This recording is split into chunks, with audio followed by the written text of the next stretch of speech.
कि 1 जून को अमेरिकी जो टीम है वो ट्रेड डील पर बातचीत के लिए भारत आ रही है। इस टीम की अगुवाई अमेरिका के चीफ नेगोशिएटर करेंगे, यानी कि वही अधिकारी जो दो देशों के बीच होने वाली बड़ी ट्रेड डील में बातचीत का सबसे अहम चेहरा होंगे। इस खबर पर एक बार फिर अमरीश के पास चलते हैं। अमरीश, इस बार उम्मीद पॉजिटिव रखें? जी बिल्कुल, इस बार उम्मीद पॉजिटिव रखने की जरूरत है, क्योंकि जब हमारी टीम पिछले महीने गई थी, यानी कि अप्रैल 20 से 23 तक जो नेगोशिएशन चला था, जो बातचीत चली थी, उसमें लगभग सभी बिंदुओं को क्लियर किया जा चुका था। बस सेक्शन 201 301 के तहत जो अमेरिका की जांच चल रही है, जो कि एंटी डंपिंग को लेकर है, कस्टम ड्यूटी को लेकर है, या इस तरह की बाकी जो इश्यूज थे, जो कि डील से इतर के जो व्यापारिक मुद्दे हैं उनको डील करने के लिए थे, उन पर अब चर्चा होनी बाकी थी और उसको भी ऑलमोस्ट क्लियर कर लिया गया था। और ये कहा जा रहा था कि अगले महीने, यानी कि मई महीने में प्रस्तावित थी ये बैठक, लेकिन ग्लोबल हालात तो इस तरह से हुए कि ये बैठक को टाला गया और इस महीने, यानी कि जो अगला महीना आने वाला है, उस महीने में पहले तारीख से 4 तारीख तक अमेरिकी टीम भारत में होगी। और बीटीए के पहले ट्रांच पर, यानी कि पहले फर्स्ट ट्रांच के जो एग्रीमेंट है उस पर, यानी कि फ्रेमवर्क पर लगभग सहमति बनने की उम्मीद जताई जा रही है। इन 4 दिनों में जब ये दौरा होगा, फ्रेमवर्क को क्लियर किया जाएगा। इसके अलावा बीटीए, यानी कि बायलैटरल ट्रेड एग्रीमेंट का पूरा रोड मैप क्या होगा, कितने चैप्टर्स होंगे, उसके भीतर किन किन चैप्टर्स में कौन से सब्जेक्ट रखे जाएंगे, कौन से आर्टिकल्स रखे जाएंगे। इसके अलावा जो चर्चा होगी वो किस स्तर पे की जाएगी, ताकि जल्द से जल्द इसको अमली जामा पहनाया जा सके, उस पर फोकस है। हमने देखा कि भारत ने लगभग सभी बड़ी इकोनॉमी के साथ एफटीए कर लिया है, जिसमें यूके, ईयू ये बड़े हैं और इनको मदर ऑफ ऑल डील्स भी कहा जा रहा था। ऐसे में अमेरिका अपने तरफ से ये पेशकश कर रहा है कि कहीं वो इस पूरी लड़ाई में, इस पूरे व्यापारिक लड़ाई में कहीं पीछे न रह जाए। लिहाजा अब अमेरिका की तरफ से ऑफर है कि वो इस डील को आगे बढ़ाना चाहता है। भारत ने अभी तक अपना पक्ष जो है बिल्कुल स्पष्ट रखा था।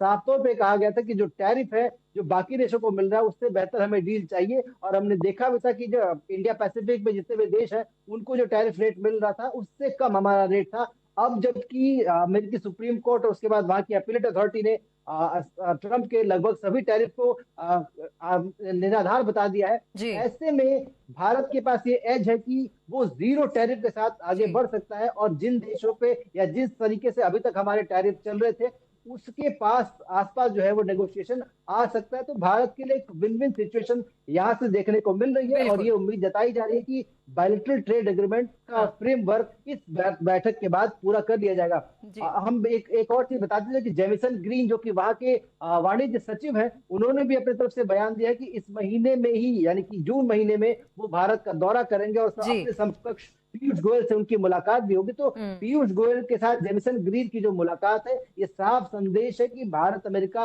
लगभग सहमत हो चुके हैं और बिल्कुल। कुछ फॉर्मेलिटीज बाकी है। उसके बाद दोनों देश तय करेंगे इसकी घोषणा कब करनी है।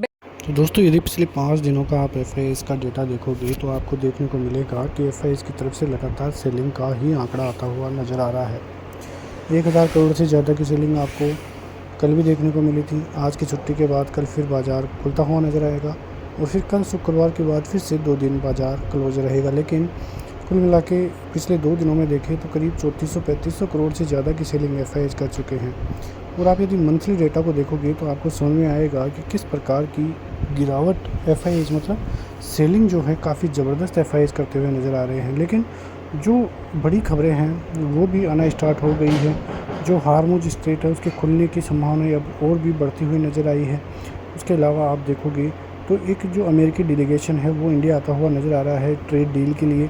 यदि ये ट्रेड डील एक पुरानी डील है, आपको पता है कि ये ट्रेड डील की संभावनाएं पहले से बन रही है, लेकिन वो फाइनल नहीं हो पा रही थी। लेकिन अब लग रहा है और आसार भी है कि जल्द ही ये ट्रेड डील जो है इंडिया और अमेरिका की वो होती हुई नज़र आएगी। और यदि ऐसा होता है तो वो इंडियन मार्केट के लिए काफ़ी अच्छा ट्रिगर पॉइंट साबित हो सकता है, और आने वाले दिनों में इंडियन मार्केट में और भी ज़बरदस्त बूस्ट देखने को मिल सकता है। फ़िलहाल बाज़ार मूड में है कि एक बड़ी तेज़ी हो, लेकिन यदि कोई भी थोड़ी सी भी नेगेटिव खबर आती है तब ज़रूर दिक्कत इंडियन मार्केट में देखने को मिल सकती है।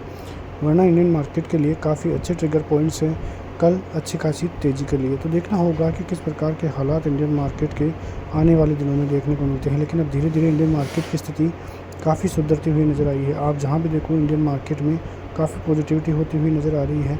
आप देखोगे रुपये में गिरावट के बाद काफ़ी अच्छी रिकवरी है। उसके अलावा जो वॉर की स्थिति है वो भी धीरे धीरे कूल ऑफ देखने को मिल रही है।